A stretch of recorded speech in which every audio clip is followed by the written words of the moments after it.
Ser normal não é sinônimo de felicidade, sucesso e muito menos de saúde. Pelo contrário, a normalidade pode ser uma espécie de armadilha, no qual leva o ser humano à repetição de padrões de comportamento, à falta de perspectivas sobre a vida e o mundo, e até mesmo à infelicidade e à doença.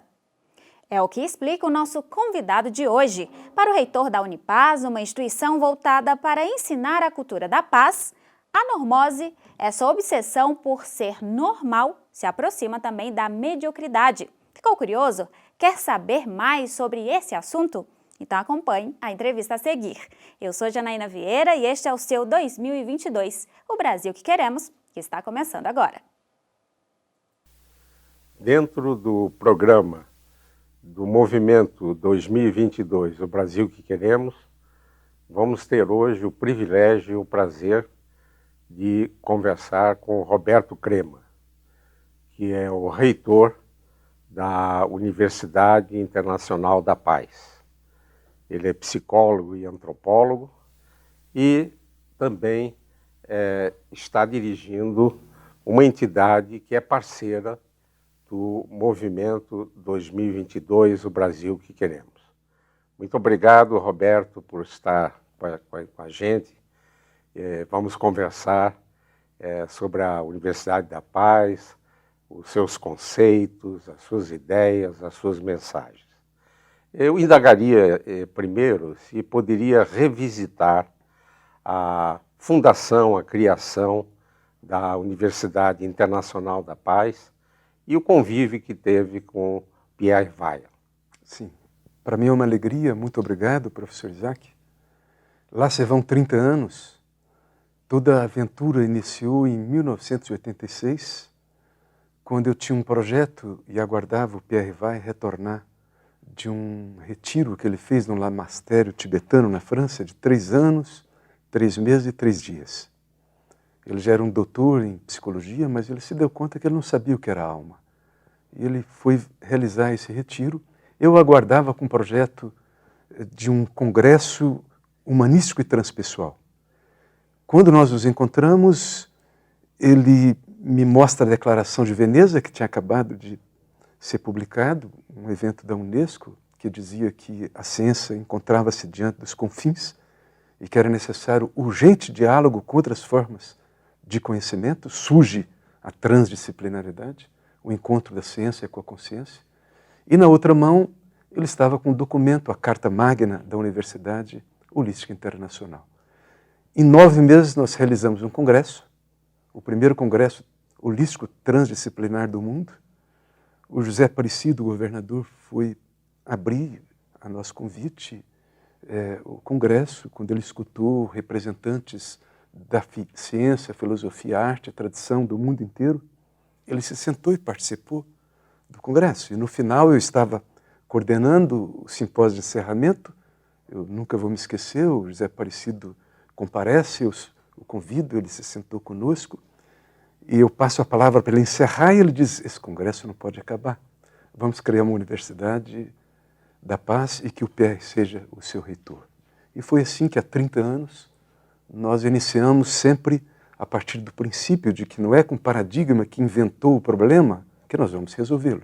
Nós precisamos de um novo aprender a aprender. E no nosso caso, a educação é priorizada, a abordagem transdisciplinar holística tem sido o nosso norte. Esse aprender a aprender é um dos postulados da Unesco, né? Sim. De aprender, depois aprender a conviver, aprender a ser, aprender a fazer. Reitor Roberto, a Universidade da Paz, ela já tem se espalhado pelo Brasil e no exterior. Poderia comentar essa expansão e quais são as perspectivas para o futuro? Bem, Isaac, realmente, em 1987, iniciamos nossas atividades, implementamos um projeto que já é consagrado da formação holística de base, que acolhe pessoas com uma formação sofisticada e pessoas mais simples, porque é uma formação de base. Nós partimos do princípio de que há uma convergência de 3 ecologias, a ecologia individual, a social e a ambiental, e essa formação se dirige primeiro a um despertar através da consciência, a ecologia individual, para que se possa irradiar essa consciência para o social e para o ambiental. Os que participaram do grupo piloto de diversas cidades do Brasil solicitaram que a Unipaz migrasse. E hoje nós temos cerca de 20 unidades, estamos em Portugal, na França, na Bélgica. Já criamos, eu confio que uma massa crítica substancial de pessoas que passaram pelas nossas formações, não apenas a de base, mas também na abordagem da educação integral, da saúde integral, digamos, e também da instituição, a partir dessa visão, que é uma visão global. A gente parte de um princípio que todos conhecem: pensar globalmente, agir localmente. E eu complementaria para não agir loucamente, que é o que nós temos feito. E como você disse muito bem, a Unesco tem proposto 4 pilares de uma nova educação. Educar para conhecer, para fazer, para conviver e educar para ser. Esse tem sido o nosso desafio. Certo. Eu gostaria, Roberto, que você pudesse resumir o conceito de psicologia humanística e transpessoal. Abraham Maslow, um grande representante da psicologia do século XX, falava de 4 forças no movimento psicológico, terapêutico, psiquiátrico do Ocidente.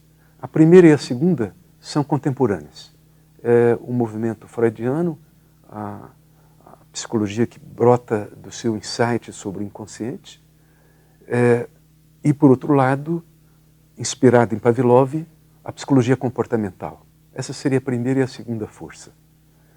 Surge a terceira força. A terceira força se a psicanálise se centrou muito no estudo da histeria, da neurose, e se o movimento comportamental focou na questão dos mecanismos reflexológicos,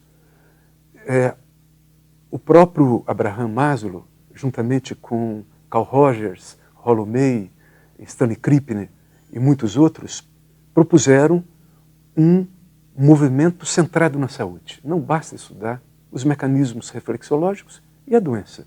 Nós precisamos estudar a saúde. Carl Rogers foi um grande monumento da psicologia humanística, falando de uma tendência realizadora que, assim como uma planta tem um tropismo para florescer, um ser humano também teria. Basta que haja um solo fecundo. E aí surge a terceira força, que é o movimento humanístico, mas o próprio Maslow dizia que a terceira força era de transição para uma quarta força transhumana, centrada no cosmos. Então surge o movimento transpessoal. Através de uma constatação que o ser humano tem um potencial de plenitude, não apenas de saúde. E a psicologia transpessoal foca o estudo dos estados intensificados e ampliados de consciência.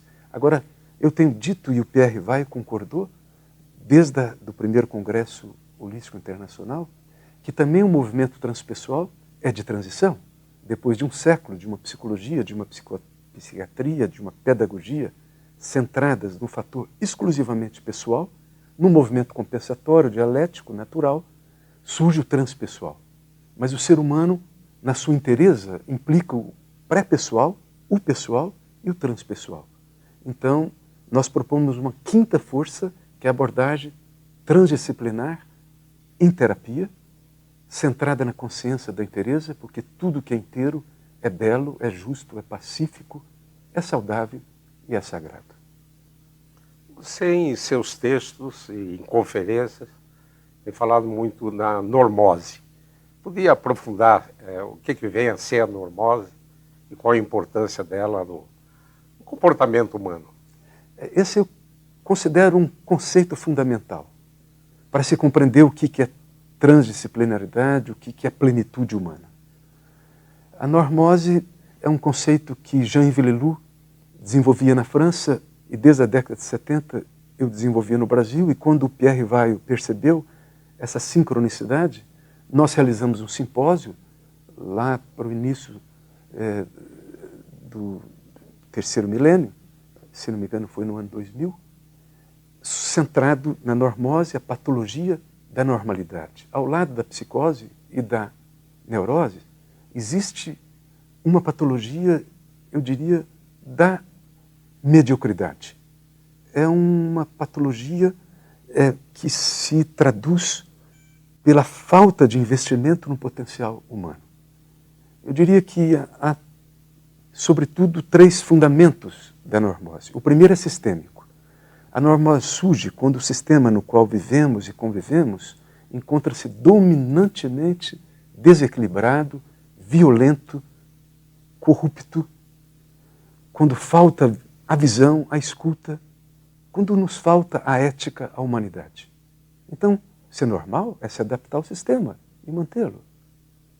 Num contexto como o que nós estamos vivenciando, uma pessoa saudável é desajustada.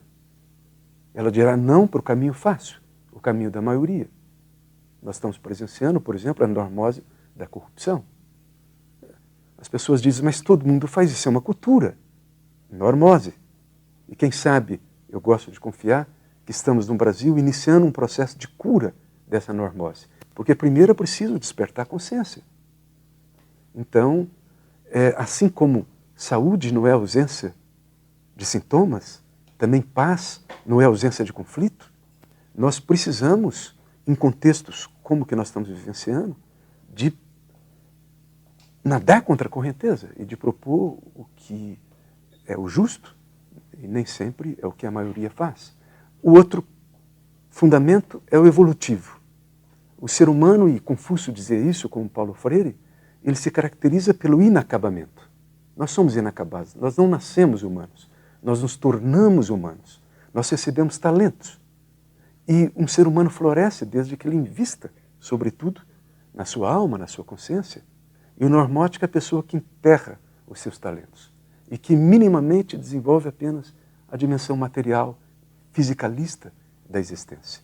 Então, é nesse sentido que eu considero fundamental se compreender a normose para que a gente possa, a partir daí, abrir um olhar para a possibilidade do potencial humano. Eu confio que ainda nós vamos reconstruir um jardim da plenitude humana, mas é preciso transgredir a normose. Esse também é o objetivo do nosso movimento Brasil que queremos. Nós vamos fazer um rápido intervalo e voltar com essa interessante conversa com Roberto Crema.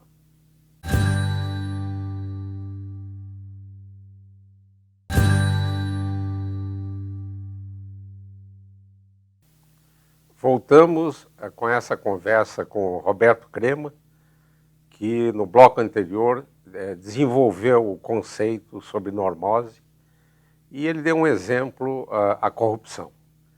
E eu assisti no último evento da Cúria Metropolitana de Brasília, um evento onde se discutia corrupção e democracia.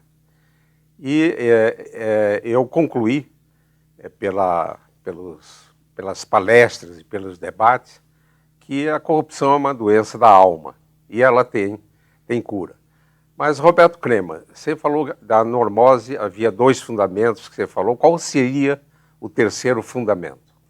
Pois não, o terceiro é o paradigmático, Isaac. É quando um paradigma está esgotado, mas ele ainda prevalece.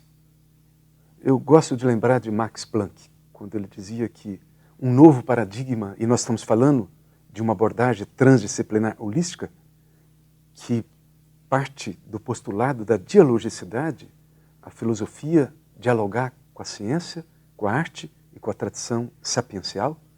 Isso é uma nova, eu diria, perspectiva e um novo aprender a aprender. E Max Planck dizia que um novo paradigma, infelizmente, ele não se implementa porque as pessoas abrem mão de suas velhas certezas. mas porque as pessoas morrem. E de enterro a enterro, de nascimento a nascimento, surge um novo paradigma.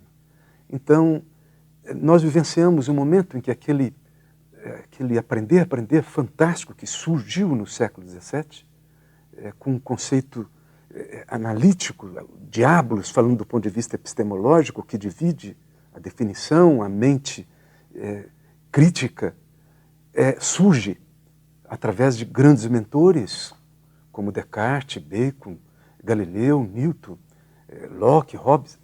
Porém, naquele momento nós estamos transcendendo um paradigma esgotado que durante séculos funcionou muito bem, que foi centrado mais nos símbolos, que é o oposto de diabolos, na religiosidade, e que quando, no momento de obscurantismo, de exagero, conduziu às inquisições. Então surge todo esse protagonismo conspiratório do século XVII e o racionalismo científico. Brota, no século XVIII, o iluminismo. No século XIX, nós achávamos que tudo era determinado, estávamos fascinados pelo conflito. Darwin falava do determinismo biológico e o conflito entre as espécies. Marx, o determinismo econômico e o conflito entre as classes. O Freud, o determinismo psíquico e o conflito entre as potências psíquicas. Ninguém falou de cooperação, de sinergia. Ora, no século XX, nós iniciamos com 2 guerras mundiais e cerca de 300 outras guerras. E nós iniciamos o século XXI com a face do terror, 11 de setembro. O que nós temos aprendido?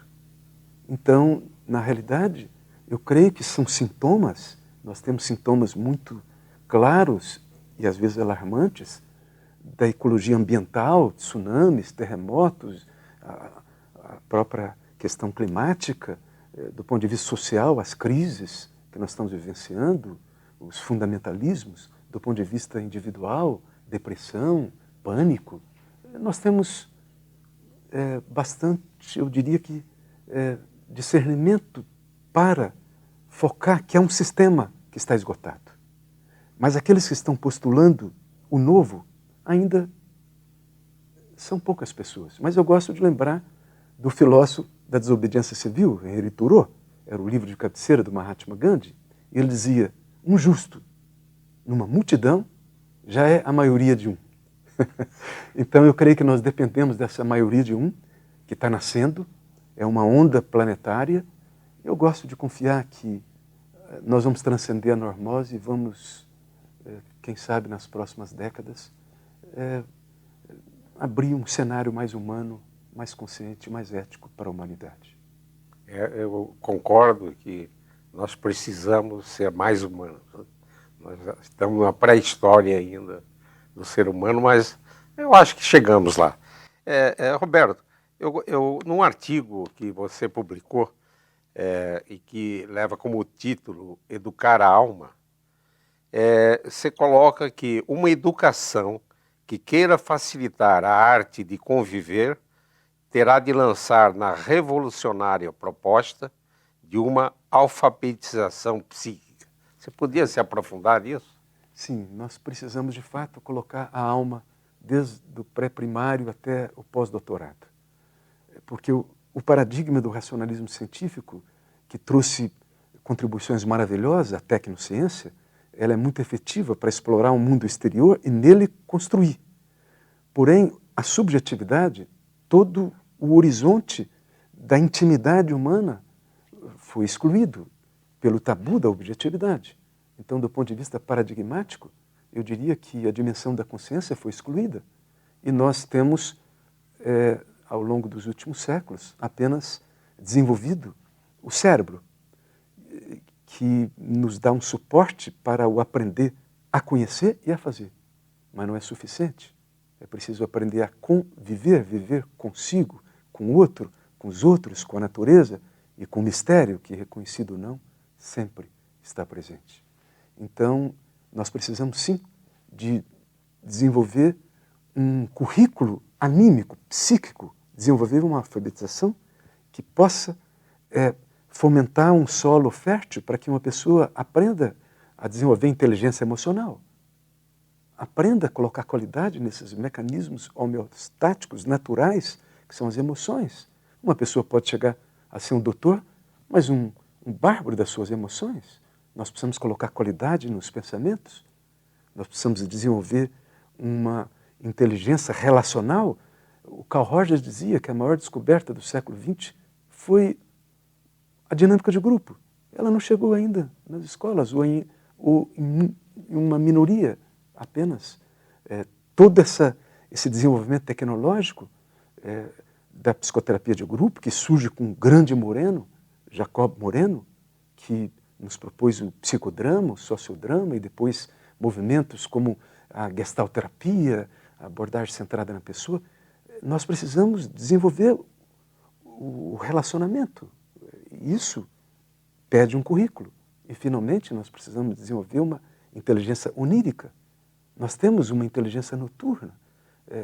Nós temos mais de um século de pesquisa científica no Ocidente sobre sonhos. Nós sabemos que os sonhos compensam a unilateralidade da vigília, os sonhos trazem questões não resolvidas, apontam novas direções, trazem soluções para questões inacabadas.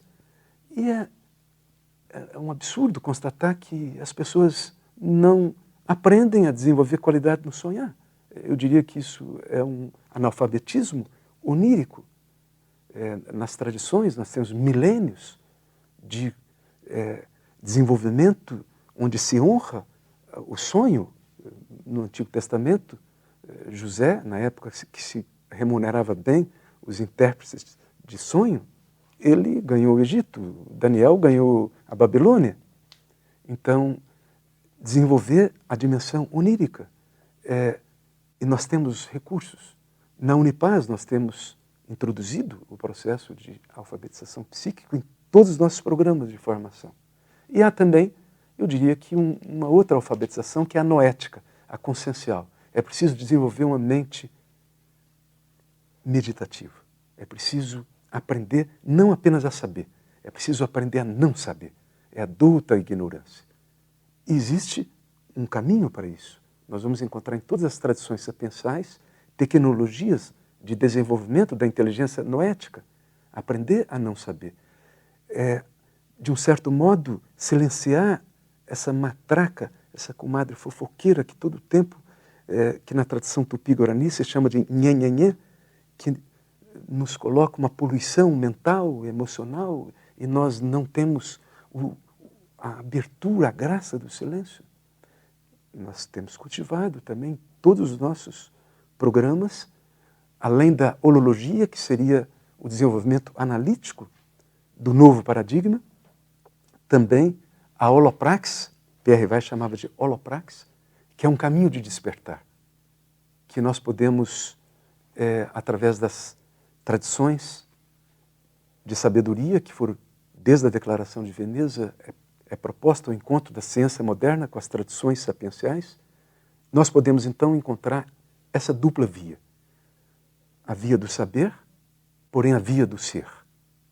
O hemisfério da efetividade e o hemisfério da afetividade. A razão e o coração. A sensação, a intuição. A inteligência masculina, a inteligência feminina. Eu gosto de lembrar que Carl Sagan dizia, porque esses dois caminhos podem ser metaforizados nos dois hemisférios cerebrais, e ele dizia que o futuro da humanidade depende do corpo caloso. Essa conexão simbólica dos dois hemisférios, do saber e do ser. Eu confio que nós vamos poder reparar toda essa confusão e essa bagunça que temos feito nesse planeta através de uma inteligência da inteireza. Nós estamos chegando, Roberto, ao final do nosso programa, e o movimento 2022 do Brasil que queremos quer atingir, quer a participação dos jovens. Nesse último minuto do programa, qual a mensagem que você daria para os jovens? Realmente, os jovens são essa força de reconstrução. Se nós estamos presenciando um sistema insustentável que desaba pelo peso das próprias contradições, há sinais também do florescimento de um novo sistema que brota. E nós precisamos dos jovens. Eu gosto de confiar que a maior descoberta do século XXI será o ser humano. Agora, caso contrário, eu deixo a pergunta, haverá século XXI para o ser humano? Nós precisamos dos jovens. Nós temos uma formação holística de jovens e eu diria que foi para mim o salário qualitativo maior sendo um voluntário há 30 anos da Unipaz. Todos os meus filhos e a minha filha passaram pela formação holística de jovens líderes. Isso, eu lhe garanto, eles estão ávidos por uma nova educação, por um horizonte onde o simbólico, o utópico, que não é o irrealizável, é o ainda não realizado, possa estar no palco do encontro. E ninguém transforma ninguém. Ninguém se transforma sozinho. Nós nos transformamos no encontro. E precisamos da juventude dentro de nós e fora de nós para, quem sabe, inaugurar uma civilização do grande encontro. Queria agradecer imensamente a sua participação no nosso programa. Eu gostei muito do salário qualitativo. Todo ser humano precisa ter um salário qualitativo enorme, muito maior que o quantitativo. Muito obrigado, Roberto, e voltaremos numa próxima oportunidade. Você acabou de assistir uma entrevista com Roberto Crema, reitor da Unipaz. Ele falou sobre o conceito e a importância da cultura da paz e sobre a anormose, a doença de ser normal. Reveja este programa no site do Movimento 2022. E por hoje é só. Muito obrigada pela sua companhia e não deixe de mandar seus comentários sobre este programa para 2022brasil@gmail.com. Até mais!